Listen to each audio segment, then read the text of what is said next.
वर्गेगा था। ऐसा जो सांख्य का उपदेश है, इस उपदेश को यदि श्रवणा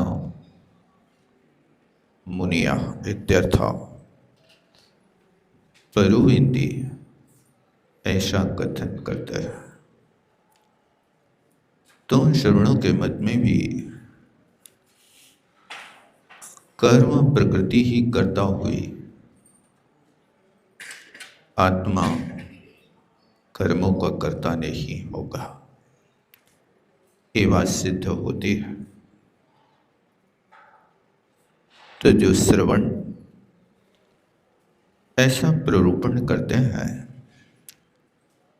उनका भी कर्तव्य है कि वो जिनेंद्र भगवान के उपदेश को समझें। फिर 341 नंबर की गाथा में कहा था, अथवा अहोआ मरणसी मध्यम अप्पा अपणम अपणो कुड़े। यदि आप ऐसा मानते हो कि मेरा आत्मा अपनी आत्मा का कर्ता है, ऐसा यदि आप कहते हो तो ये मिथ्य स्वभाव, ये भी तुम्हारा मानना मिथ्यात्व है। ऐसा मानना भी नहीं है, क्योंकि कर्मातीत आत्मा कर्मों को नहीं करती है। यदि आत्मा आत्मा का कर्ता है, सो भी बात नहीं है, क्योंकि आत्मा का स्वरूप क्या है, इसको फिर तर्क से कहते 342 नंबर की गाथा से, अपाणिज्यो असंख्येन पदेशो देशियो समयमी ऋडविशो शक्कै तत्तो हीड़ो वयो ये काम जी। यहाँ पर अपाणिज्यो असंख्यित यहाँ तक जाना, जब देशो देशियो यो संयम में, ऐसा उच्चारण करना यति भंग है। फिर कहते हैं कि यदि आत्मा आत्मा का कर्ता है, तो आप इस बात को बताओ कि आत्मा असंख्यात प्रदेशी है। पता है कितने प्रदेश हैं आत्मा के? गिने हैं? गिन तो नहीं सकते, क्योंकि अपने आप में कहा जा रहा है असंख्यात है, तो अपने पास तो उतनी संख्या है ही नहीं। तो कभी देखने में भी आई कि आत्मा असंख्यात प्रदेशी शुद्ध प्रदेश आत्मा के कैसे होता है? अपन देख भी नहीं सकते, क्योंकि आत्मा असंख्यात प्रदेशी होकर के सूक्ष्म प्रदेशों को अपन अपनी इंद्रियों से देख नहीं सकते।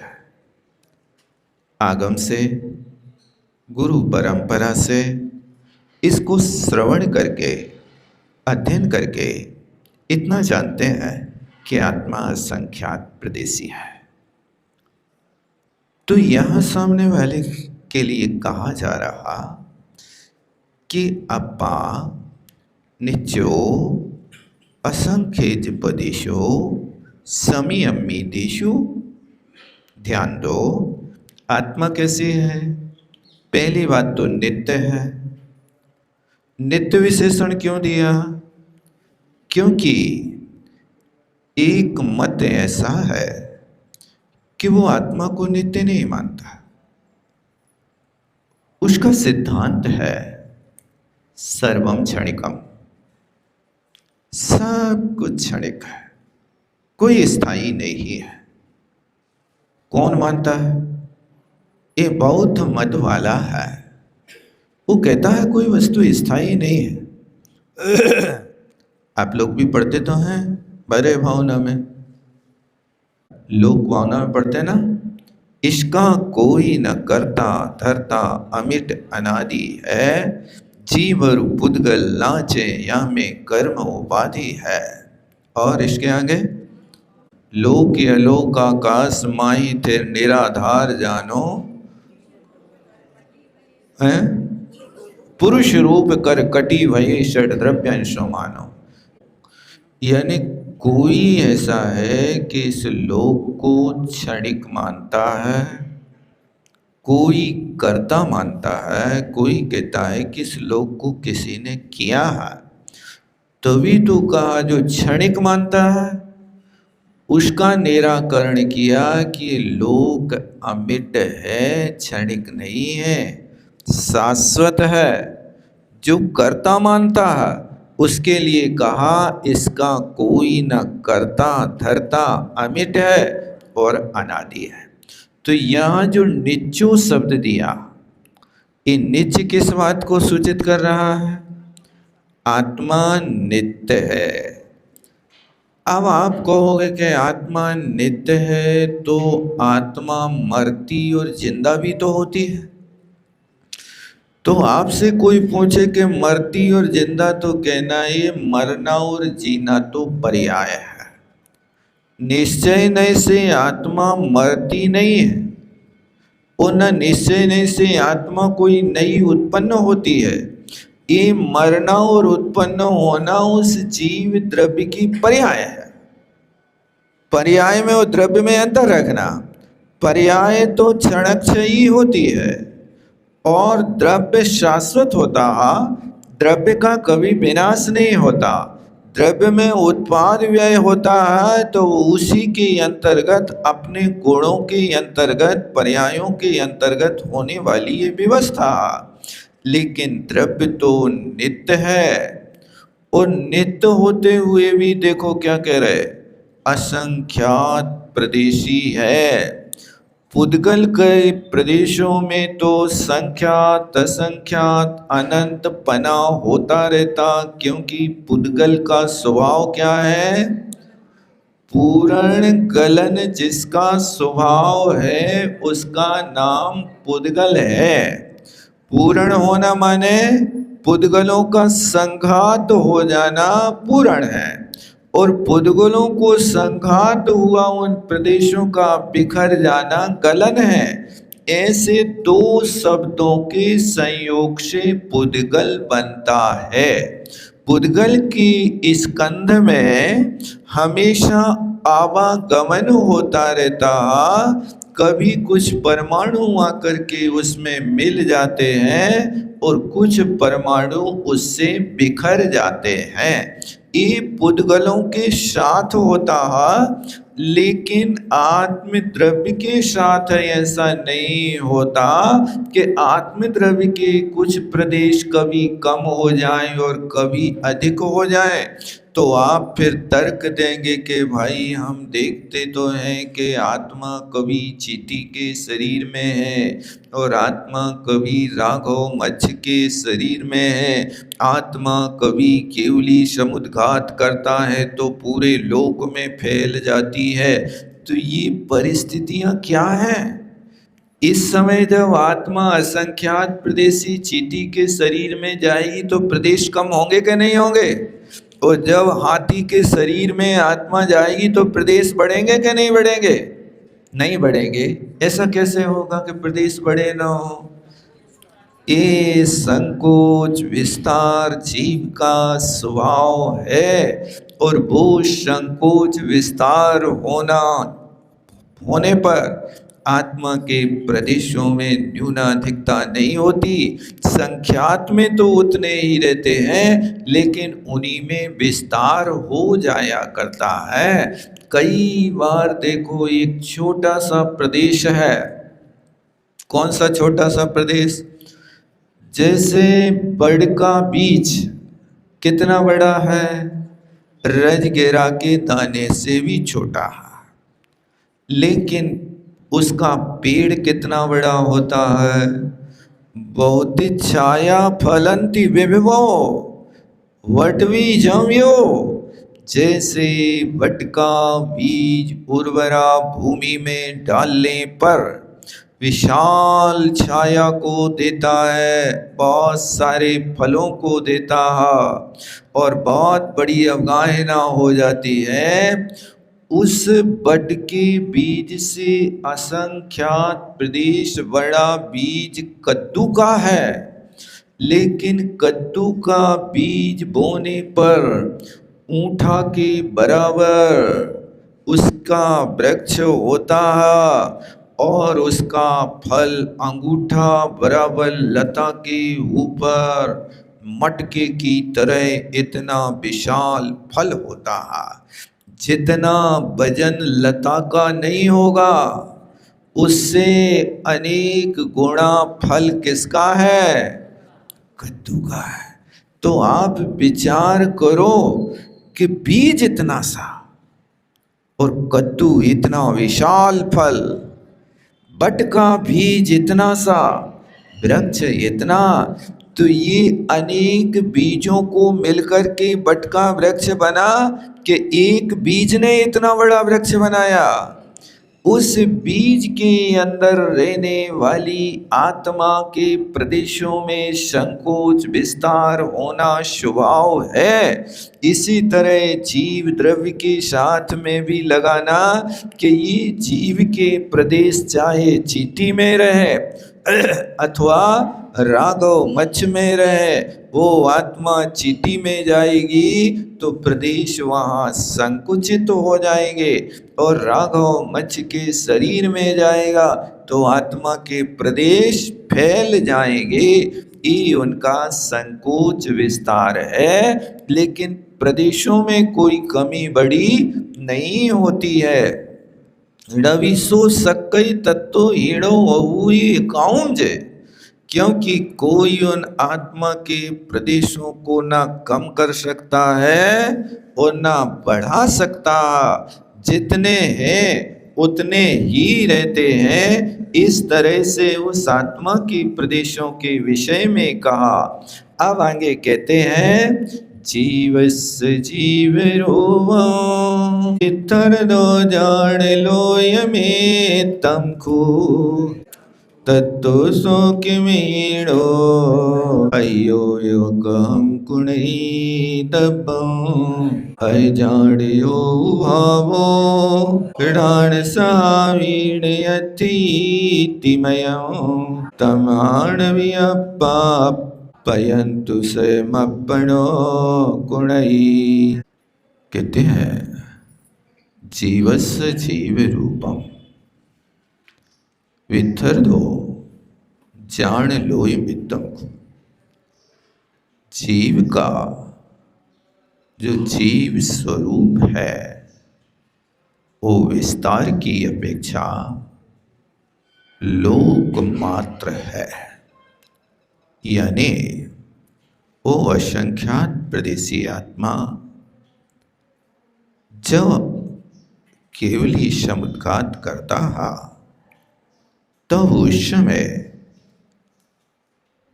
वही असंख्यात प्रदेशी आत्मा संपूर्ण लोक में विस्तृत हो जाती है तो प्रदेश असंख्यात, लेकिन विचार करो उन प्रदेशों में फैलने की इतनी शक्ति है कि वे प्रदेश 343 घन राजू प्रमाण क्षेत्र क्या होता है 343 घन राजू? यानी पूरा लेव लोक जो 14 राजू ऊंचा, ऐसे आकाश के लोक के एक एक प्रदेश पर आत्मा के प्रदेश फैल जाते हैं। वो फैलने का काम तब होता है जिस समय आत्मा का कर्मों से छुटकारा पाने का काल सिर्फ अंतर मुहूर्त होता है। जिन जीवों का अंतर मुहूर्त संसार शेष है, यूं कहें कि आयु कर्म की स्थिति अंतर मुहूर्त, उस शेष अघातीय कर्म की स्थिति अभी संख्यात 1000 वर्ष है। उस स्थिति में आयु कर्म पूरा हो जाए, उस शेष कर्मों की स्थिति बाकी रहे तो क्या होगा? बंधन तो छूट गया, लेकिन बंधन छूटने के बाद में शेष कर्मों ने अभी अपना साम्राज्य फैला रखा। इस अपेक्षा से उन शेष कर्मों की स्थिति को आयु कर्म के बराबर करने के लिए केवली भगवान समुद्घात करते हैं, और वो समुद्घात की प्रक्रिया 13वें गुण स्थान में होती है। और उस समय होती है जब 13वें गुण स्थान का काल एक अंतर मुहूर्त बाकी होता है, तब जाकर के समुद्घात करते हैं। तो उस समय ये 8 समय की प्रक्रिया होती है। उस 8 समय की प्रक्रिया में सारा हिसाब किताब फिनिश कर देता है। यानी आत्मा के प्रदेशों को मेरु पर्वत के नीचे 8 मध्य प्रदेश गोस्तनाकार के रूप में विराजित शाश्वत अनादि अनिधन ओ गोस्तनाकार वज्रा और चित्रा पृथ्वी के ऊपर ऐसे बने हुए हैं जैसे गाय के थन होता है। वज्रा पृथ्वी यहां से मध्य लोक के नीचे 1000 योजन चौड़ी, वो यहां पर ऐसी वज्रा पृथ्वी, इसके नीचे गोस्तनाकार 4 प्रदेशों का निर्माण है, और वहां नीचे इसके चित्रा पृथ्वी, वो वहां उसका विस्तार भी 1000 योजन है। नीचे जो 16000 योजन की मोटाई है, वो सारे के सारी पृथ्वियां 1000 योजन मोटी हैं। तो वहां से अधोलोक के ऊपर उठा हुआ चित्रा पृथ्वी का भाग, उस पर 4 गोस्तनाकार, और फिर यहाँ पर चित्रा पृथ्वी के नीचे 4 गोस्तनाकार, ऐसे 8 मध्य प्रदेश कहलाते हैं। आत्मा के भी 8 मध्य प्रदेश यहाँ से निकलकर उस लोक के मध्य में जाकर के विराजमान होते हैं, और वहां से फिर वो 7 राजू ऊपर और 7 राजू नीचे डंडा के आकार आत्मा के प्रदेशों का विस्तार करते हैं। इस प्रक्रिया को एक समय में करना, इसका नाम है दंड समुद्घात। और फिर दंड समुद्घात करने पर दूसरे समय में कपाट प्रक्रिया करते हैं, जैसे लगे हुए दरवाजों को फिर खोल देना, उन्हीं आत्मा के प्रदेशों को विस्तार कर देना। अभी 14 राजू लंबे थे, अब ये यहाँ विस्तार के रूप में होंगे। इसका नाम कपाट है। दंड, कपाट और प्रतर का अर्थ होता है कि ये बात बलियों को छोड़ करके बात बलियों के भीतर 49 घन राजू के प्रमाण में आत्मा के प्रदेशों का फैल जाना। और फिर तीसरे समय में जब लोक पूर्ण होता है, उस समय केवली भगवान अपर्याप्तक अवस्था को प्राप्त हो जाते हैं। उस समय औदारिक का योग, औदारिक मिश्र का योग को छोड़ करके कार्मण का योग हो जाता है, और कार्मण का योग पूर्ण रूप से 343 घन राजू प्रमाण जितना क्षेत्र है, वहां एक एक प्रदेश पर आत्मा के प्रदेश जाकर के स्पर्शित होते हैं, और दूसरे समय में वहां से पुनः लौट करके आते हैं, और फिर जिस क्रम से यहाँ विस्तार किया था उसी क्रम से वापिस आकर के संकोच करना प्रारंभ कर लेते हैं। 8वें समय में स्वरूप में समावेश हो जाता है। इस क्रिया करने से सारे के सारे 3 अघातीय कर्म के प्रदेशों की जो असंख्यात वर्षों की स्थिति थी, उन सब कर्मों की स्थिति आयु कर्म के बराबर कर ली जाती है और आयु कर्म के बराबर होती एक अंतर मुहूर्त की, तब इसके बाद हिसाब किताब हो गया। अब केवली भगवान वहाँ से लौट कर आएंगे। अब तृतीय शुक्ल ध्यान की भूमिका प्रारंभ करेंगे, जिस तृतीय शुक्ल ध्यान की भूमिका को कहते सूक्ष्म क्रिया प्रतिपाती होता। अब उसके बाद जब तृतीय शुक्ल ध्यान का काल पूरा होगा, तब उस समय योग निरोध करके अब वो वहाँ 13वें से 14वें गुण स्थान में प्रवेश करेंगे। योग निरोध किया यहाँ और अयोगी केवली बने 14वें गुण स्थान में। इतना सब का कुछ किया, लेकिन कर्म अभी एक भी कर्म नहीं कम नहीं हुआ। 8 समय का केवली समुद्घात करके आए, लेकिन 4 अघातिया में से अभी एक भी अघातिया से छुटकारा नहीं मिला। क्या किया, क्या करते रहे अभी तक ये काम करते रहे कि उन कर्मों की स्थिति को हीन करते रहे।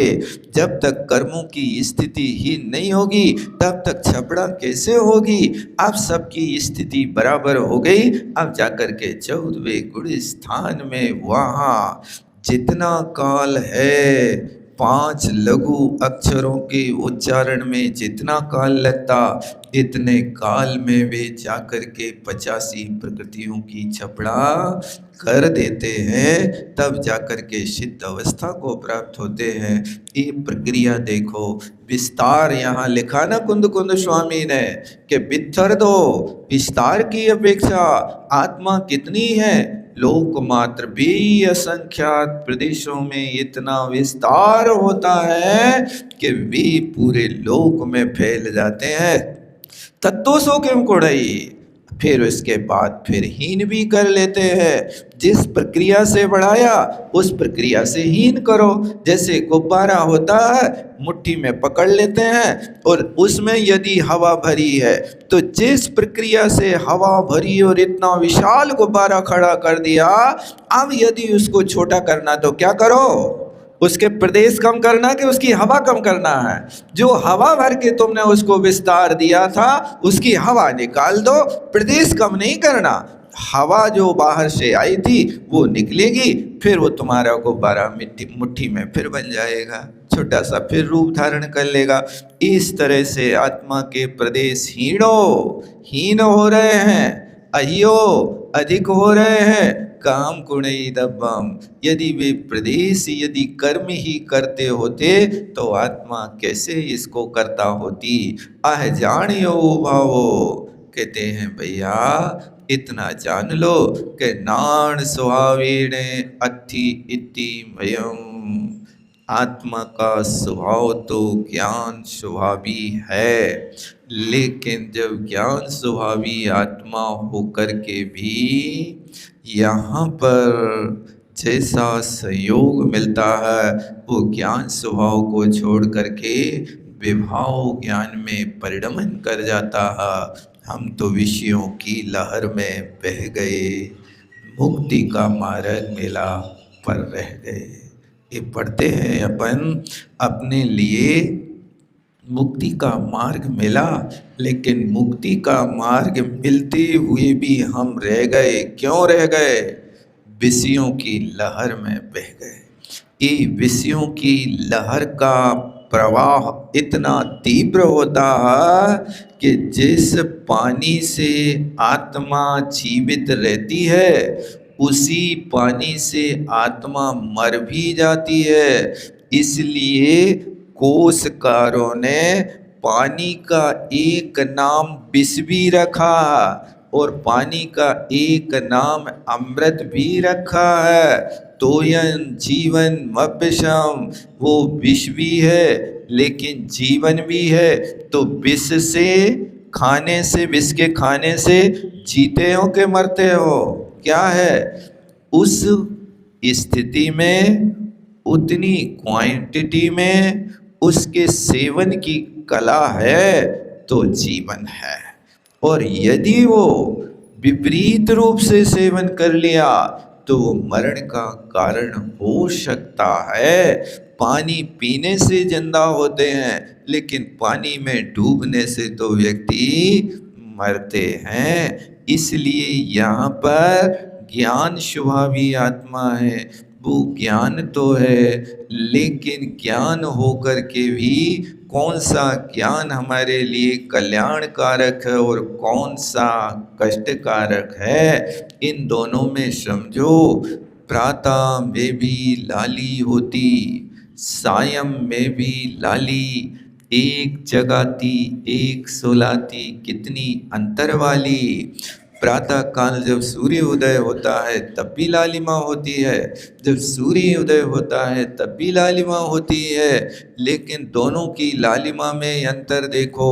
प्रातः काल की सूर्य का उदय की लालिमा व्यक्ति की नींद खोलती है और सायं काल की लालिमा व्यक्ति को सुला देती है।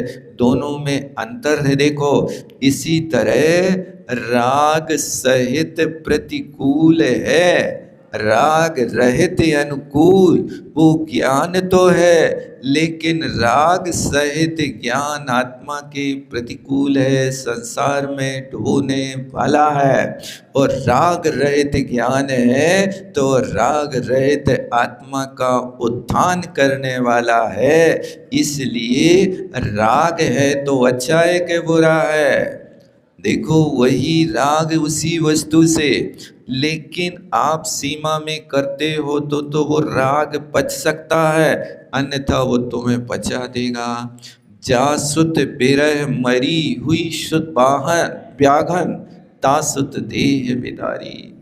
जिस पुत्र के वियोग में माँ मर करके व्याघ्री हो गई, उसी प्राणों से प्यारे पुत्र की व्याघ्री ने शरीर के छिन्न भिन्न कर डाले, शरीर के टुकड़े टुकड़े कर डाले। ये क्या है? इतना राग मत करो कि जिससे तुम्हारा भाव बिगड़ा। उस माँ ने बेटे से राग तो किया, लेकिन उसके राग ने रानी से मर कर के व्याघ्री बना दिया। ये उनको सुकुमार सुकोशल स्वामी ने व्याघ्री बनाया कि माता के राग ने बनाया? बताओ किसने बनाया? इतना राग मत करो कि जिससे माँ मर के व्याघ्री बन जाए, और इतना द्वेष मत करो कि भाभी मर के स्यालनी बन जाए। यही तो हुआ था ना। एक स्यालनी जुत बचायो माँ भको दुखवारी। कोई समय में सुकोशल महाराज ने, सुकमाल महाराज ने भाभी से थोड़ा सा अनबन कर लिया। भाभी को कभी उद्वेग में आकर के पूर्व पर्याय में लात मार दी थी। उसका इतना भयंकर अपमान का जहर भाभी ने पी लिया कि उस द्वेष के कारण मर करके भाभी स्यालनी बनी, और जे सुकुमाल स्वामी जा करके मुनि बने। आप जैसे ही उनको देखती है और देखते ही एकदम भिड़ जाती उनके शरीर को खाने के लिए। बेटा, तुमने मुझे लात मारी थी, मैं यहीं से प्रारंभ करूंगी। तो वो उनके पैर को खाना प्रारंभ करती है और साथ में अपने 2 बच्चों को भी कहती है, जी भर के खाओ आज। ये क्या है? इतना द्वेष मत करो कि जिस द्वेष से तुम्हारे परिवार का व्यक्ति ही तुम्हारे शरीर को खाने वाला हो जाए। और इतना राग मत करो कि माँ जिसके वियोग में मर करके और व्याघ्री हो जाए, त्रेंच पर्याय में चली जाए। ये अपने जीवन की ओर तो देखो, जिनका जो होना था सो हो गया। वियोग में शोक करना व्यर्थ है। क्यों? क्योंकि पर्याय तो परिवर्तनशील है। तुम पर्याय को कैसे रोक सकते हो? पर्याय को रोकने की तुम्हारे पास कोई कला है क्या? तुम दूसरों के पर्याय को तो छोड़ो, अपनी परिवर्तनशील पर्याय को रोक नहीं सकते। कौन व्यक्ति चाहता है कि हमारा बुढ़ापा आवे? कौन चाहता कि हमारी नेत्र ज्योति कम हो जाए? कौन चाहता कि मेरी कमर झुक जाए? कौन चाहता घुटनों में दर्द हो जाए? कौन चाहता चेहरे पे झुर्रियाँ आ जाए? कौन चाहता है कि मैं जवान से बूढ़ा हो जाऊं? चाहता है कोई? नहीं चाहता। 19 दिन करे उपाय देह का। रोज उपाय कर रहे हो, रोज दर्पण में चेहरा देख रहे हो, थोड़ा सा हमें चेहरा में कहीं कोई खोट दिखाई देवे तो कहते हैं जैसे दीवार में कहीं कोई गड्ढा दिखाई देता तो पुट्टी भर देते हैं। चेहरे पे कहीं कोई खोट दिखावे तो पुट्टी भरवा देते ब्यूटी पार्लर में जा कर के। क्रीम व्रीम कौन कौन सी लगवा, वो क्रीम क्या है, दीवार में वहाँ सीमेंट भरी जाती है। और चेहरे में कोई खोट हो जाए तो क्रीम की पुट्टी भरी जाए, ये भी तो पुट्टी है ना, ये भरी जा रही है। तो अब उसको करवा तो लिया, लेकिन कितने दिन चल है भैया? 1 दिन के महीना, 15 दिन के साल, 6 महीना? तो क्या ब्यूटी पार्लर में जाने से बुढ़ापे से जवानी आ जाती? आ जाती? लगने लगते जवान जैसे? नहीं लगते। फिर भी 10-15 हज़ार तो लोग खर्च कर ही देते, मानते तो है नहीं है। कहने का मतलब है कि आप इतना राग मत करो कि जिससे तुम्हारा भाव बिगड़ जाए। इतना द्वेष मत करो कि जिससे संसार की वृद्धि हो जाए। ये तुमको स्वयं को संभालना है। अब देखो, तुम्हारे लिए तुम्हारी माँ ने कप में गरम गरम चाय दे दी, चाय पी लो। अब चाय तो गरम गरम खोलती आई है। तुम्हारा विवेक क्या कहता है कि जितना तुम्हारा शरीर मुख सहन कर सके उतनी गरम पी लो। अब गरम चाय तुमने पूरा कप मुंह में भर दई और फिर माँ के लड़ भी बैठ जाओ, इतनी गरम चाय दे दई। तुम्हारे पास विवेक नहीं है कि तुम स्पर्श करके देखो कि कितनी गरम है। ये विवेक खो देते हैं। ये विवेक तो सर्वत्र जरूरत है। कई लोग चौके में भी दाल की कटोरी के नीचे एक प्लेट रख, इतनी गर्म है, और महाराज को दे हैं तो चम्मच से दे, और फिर उसके बाद महाराज के हाथ में कौन सी प्लेट रखी है भैया?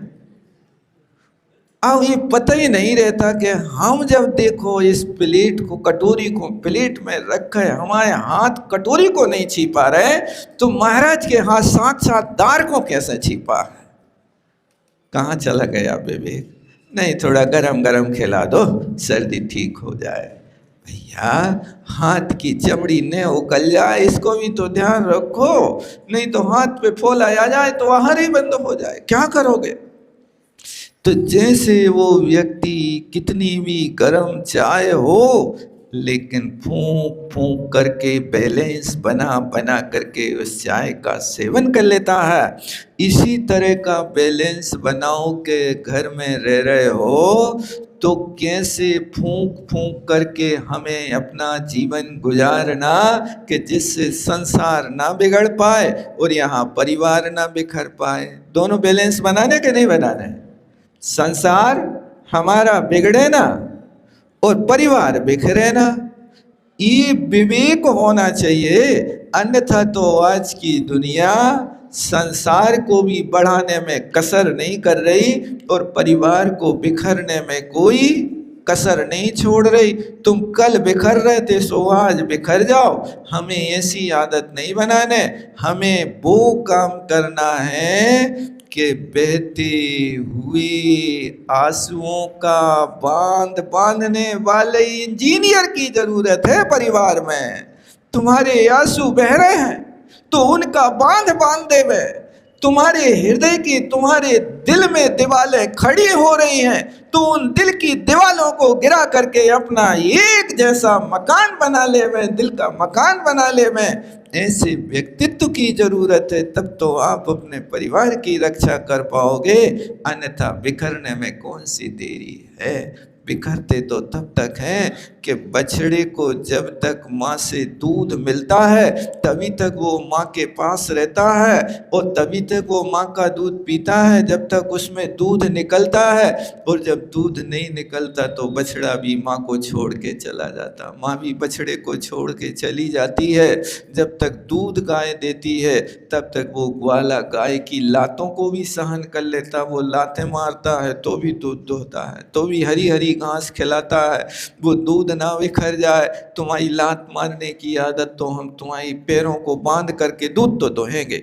इसी तरह यहाँ तुम्हारा क्रोधी मानी स्वभाव ऐसा लात मारने जैसा हो गया, तो तुम वो आत्मा रूपी दूध को निकालने के लिए उस कसाइयों के पैरों में बंधन डालो, रस्सी बांधो कि तुम उभर नहीं सकती, मुझे तो दूध की जरूरत है।